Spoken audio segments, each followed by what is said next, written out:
All right, friends, buckle up because this is the story of how I discovered my wife's secret girlfriend getaways were anything but innocent. It all started when I stumbled upon a revelation that would leave you scratching your heads and reaching for your pitchforks. So picture this. My wife Emily and I have been married for 5 blissful years. Or so I thought. We met by chance. I was sitting in a cozy little cafe during my lunch break, desperately trying to avoid the pile of work waiting for me back at the office. As I sipped on my cappuccino, I couldn't help but notice a woman sitting alone at a nearby table. She had this captivating smile that could light up a room. Feeling a surge of courage, I decided to make my move. I casually strolled over and asked if the seat across from her was taken. She looked up, slightly surprised, and gestured for me to sit down. Score. We started chatting, and it turned out we had a lot in common. We both hated Mondays, loved cheesy movies, and had an unhealthy obsession with cats. It was like we were 2 peas in a pod. As our conversation flowed effortlessly, I couldn't help but be drawn to her infectious laughter. It was like music to my ears, drowning out the noise of the cafe. We exchanged stories and jokes, each one funnier than the last. It felt like we were in our own little comedy club. Time flew by, and before we knew it, our lunch breaks were coming to an end. Reluctantly, we exchanged numbers and promised to meet up again soon. As I walked back to the office, a goofy grin plastered on my face, I couldn't help but feel like I had just stumbled upon something truly special. Days turned into weeks, and weeks turned into months. Our casual lunchtime encounter had blossomed into a full-blown romance. We explored new restaurants together, went on weekend getaways, and even survived a disastrous attempt at cooking a fancy dinner together. Let's just say the fire alarm got quite the workout. Naturally, after all this, we got married. Emily's job as an executive at a tech firm often left her stressed and in need of some girl time, as she put it. I didn't mind at all, in fact, I encouraged it. Everyone needs a break, right? These getaways happened every few months, and I was always cool with it. Her so-called girlfriends would rent a fancy cabin, hit the spa, and just relax. Emily would return refreshed, and our relationship benefited from it. Or so I believed. One sunny Saturday, I decided to surprise her at her favorite spa retreat, a place called Serene Haven. I had a bouquet of roses and a box of chocolates in hand, ready to surprise my hard-working wife. Little did I know, the real surprise was waiting for me. As I walked into the reception area of Serene Haven, I couldn't help but admire the posh surroundings. The marble floors, the soothing waterfall in the corner, and the impeccable service made it clear why Emily loved this place. I approached the receptionist, a young woman named Sarah, to inquire about Emily's whereabouts. "Hey there," I said with a smile. "I'm looking for my wife, Emily. She's here with her friends for a weekend getaway." Sarah looked up from her computer screen and gave me a polite smile. "Sure. Let me check for you. Can you please provide her last name?" "Of course, it's Anderson." Sarah's fingers danced across the keyboard, her eyebrows furrowing slightly. "I'm sorry, sir, but I don't have any record of an Emily Anderson staying here this weekend." My heart sank. I thought there must be some mistake. "Are you sure? She comes here regularly with her friends for these spa weekends." Sarah hesitated for a moment, then leaned in a bit closer, as if sharing a secret. "I don't want to get anyone in trouble, but there is an Emily who has been a frequent guest here. However, she always checks in alone, and she's registered under a different last name." I blinked, trying to process this information. "A different last name? Are you saying she's using a fake name?" Sarah nodded. "Yes, sir. She goes by Emily Mitchell. But please don't mention I told you this. We value our guests' privacy." My mind was racing. Why would Emily use a fake name?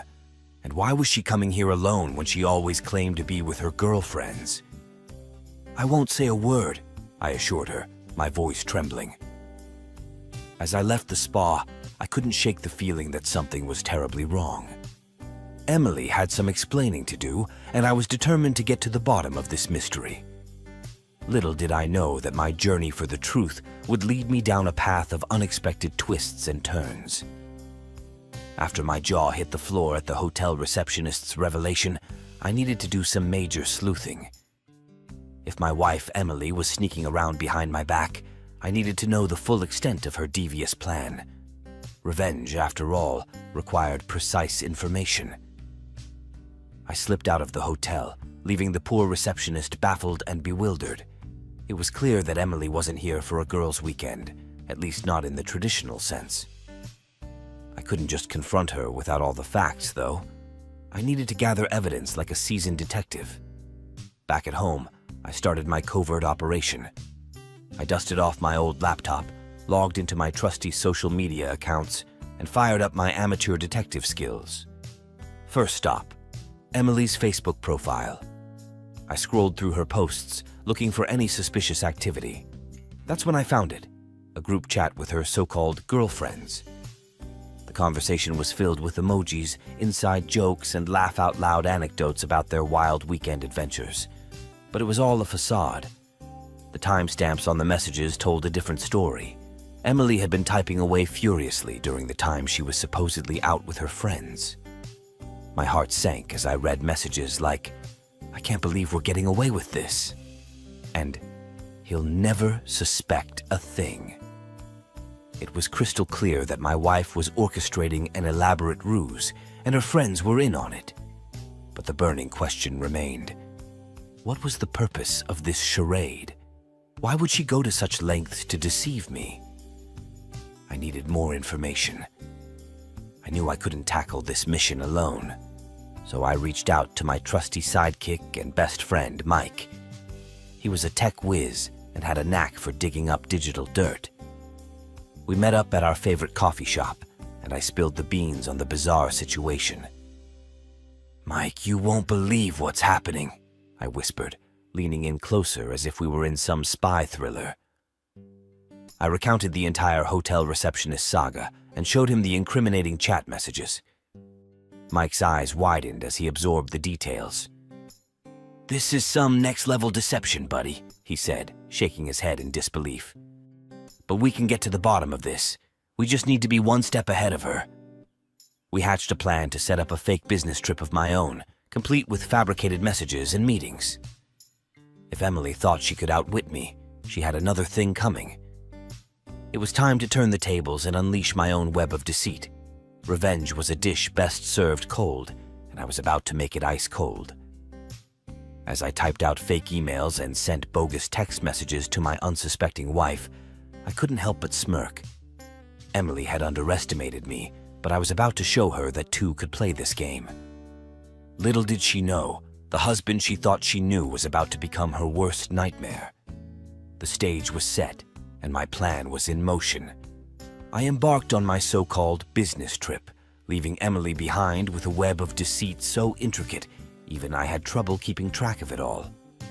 The key to my revenge lay in convincing her that I was away for an extended period, far from her prying eyes. I checked into a nearby hotel and sent her occasional messages about my meetings and work dinners. Meanwhile, Mike and I continued our covert operation, gathering more evidence about Emily's shady activities. We started by following her every move, discreetly of course.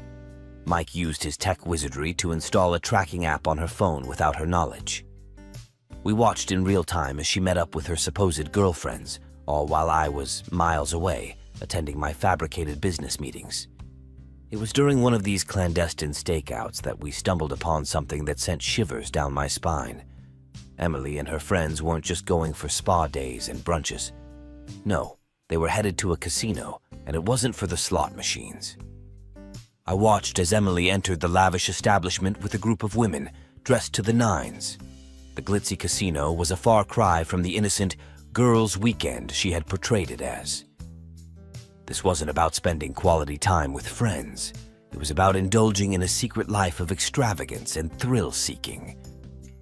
As I observed her at the blackjack table, my anger grew. Her fingers tapped nervously on the table, beating out a simple melody. But now it didn't seem to me as cute as it was at the time of our acquaintance. I felt all her emotions. Taking a seat at the blackjack table, Emily exuded confidence, channeling their inner James Bond. She were dealt a pair of aces, causing their heart to skip a beat. This was her moment to shine, or so she thought. Filled with excitement, Emily made the impulsive decision to go all in, adopting the mantra of, "You only live once." The dealer raised an eyebrow at this bold move, but proceeded nonetheless. The cards were dealt, and a wide grin spread across her face. However, her joy was short-lived as the dealer revealed a blackjack. Panic and horror washed over her like a tidal wave. Flushed with embarrassment, Emily could feel the weight of the entire casino's gaze upon them. Her luck had quickly evaporated, leaving them feeling anything but fortunate. To add insult to injury, the subsequent rounds proved to be just as disastrous. Lady Luck had abandoned her completely. Every time they hit, they went bust. Every time she stood, the dealer miraculously pulled out a winning hand. It seemed as though the cards themselves held a personal grudge against Emily. I kept watching her crash. Emily was gambling away our hard-earned money, all the while thinking she had pulled the wool over my eyes. It was a betrayal that cut deep. I couldn't help but think back to the hotel receptionist's words. "Your wife is quite the gambler," she had said with a knowing smile. It all made sense now. Emily had been using these supposed weekend getaways as a cover for her reckless gambling habit, and her friends were her enablers. Mike and I decided to dig deeper into her financial activities. We accessed her bank statements, and what we found was shocking. Large sums of money had been withdrawn from our joint account and transferred to an unknown source. It was as if Emily was trying to hide her gambling losses by siphoning off our shared funds. It was time to confront her, but not before I had gathered enough evidence to ensure she couldn't weasel her way out of this one. Revenge was no longer just a desire, it was a necessity. My marriage hung in the balance, and I wasn't about to let her deception tear us apart. Armed with the damning evidence we had collected, I waited for Emily's return from her latest girls' weekend.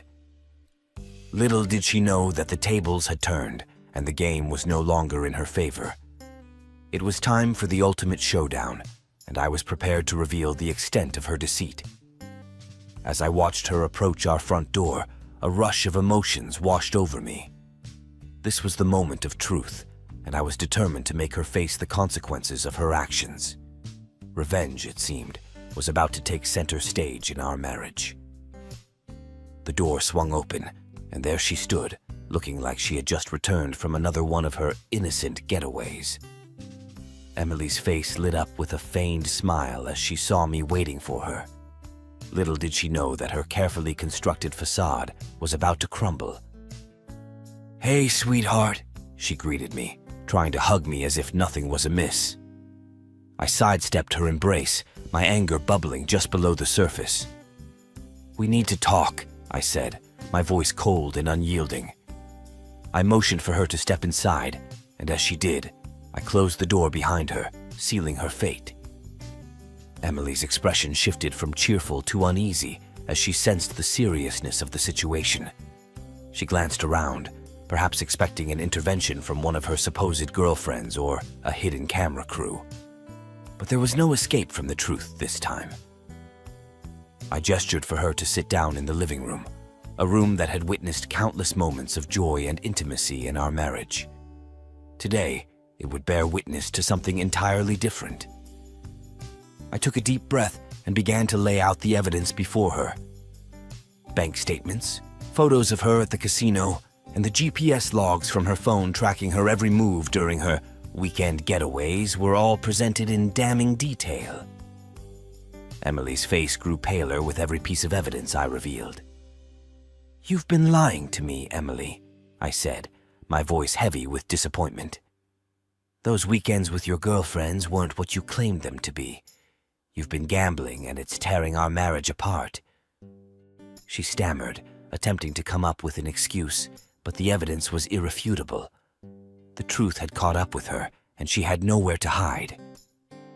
Tears welled up in her eyes as the weight of her deception pressed down on her. "I didn't think you'd understand," she finally admitted, her voice trembling. "I was just trying to escape the stress, to have some fun." My anger began to ebb, replaced by a profound sadness. I had loved this woman, shared my life with her, and now I was witnessing the unraveling of our relationship. The revenge I had sought suddenly felt bittersweet. "I wish you had talked to me," I said, my voice softer now. "We could have faced your problems together, but instead, you chose to deceive me." Emily wiped away her tears and looked up at me with a mix of regret and desperation. "I'm so sorry," she whispered, her words heavy with remorse. The confrontation had taken an unexpected turn. My thirst for revenge had led me to expose her secrets, but now I was left grappling with the consequences. Our marriage was hanging by a thread, and the road to recovery seemed treacherous and uncertain. As we sat in the dimly lit living room, the weight of our shattered trust and broken promises hung heavy in the air. The battle for revenge had left scars on both of us, scars that would take time and effort to heal. Whether our love could withstand this ordeal remained an open question, one that only time would answer. The days following that tumultuous confrontation were some of the most challenging of our marriage. Emily and I faced each other with a mixture of anger, disappointment, and regret. Our home, once a sanctuary of love and understanding, felt like a battleground of emotions. We decided to seek professional help to salvage what remained of our relationship. Our therapist helped us navigate the treacherous waters of trust, communication, and forgiveness. It was a painful process, but gradually we began to rebuild the shattered pieces of our marriage. Emily took steps to address her gambling addiction, attending support groups and therapy sessions to confront the underlying issues that had driven her to deceive me. It wasn't easy, but I saw genuine remorse in her eyes, and that gave me hope. As for my quest for revenge, I realized that it had been a double-edged sword. Yes, it had exposed Emily's deception, but it had also nearly destroyed our marriage. I learned that revenge could be a destructive force, one that consumed not only its target, but also the one seeking it. Over time, as we worked on healing and rebuilding trust, I found it in my heart to forgive Emily. It wasn't a quick or easy process, but forgiveness was the only path forward if we wanted to salvage our relationship. One evening, as we sat on our porch watching the sunset, I took Emily's hand in mine. "We've been through a lot," I said, my voice soft and filled with emotion. "But I believe in second chances. I believe in us." Tears welled up in Emily's eyes as she squeezed my hand. "I love you," she whispered, her voice trembling. "And I'm so sorry for what I've put you through." We leaned in and shared a kiss filled with the promise of a fresh start. It was a moment of redemption, a moment where we chose to let go of the past and embrace the future together. Our journey wasn't without its challenges, but as the weeks turned into months, our love grew stronger. We rebuilt our marriage on a foundation of honesty, trust, and open communication. The scars of our past were a constant reminder of the price we had paid, but they also served as a testament to our resilience. Revenge had led me down a dark path, but it had ultimately brought us to a place of forgiveness and redemption. Our love had weathered the storm, emerging stronger than ever before. And as we sat on our porch, hand in hand, watching the stars twinkle in the night sky, I couldn't help but believe that sometimes, even the darkest moments could lead to a brighter future.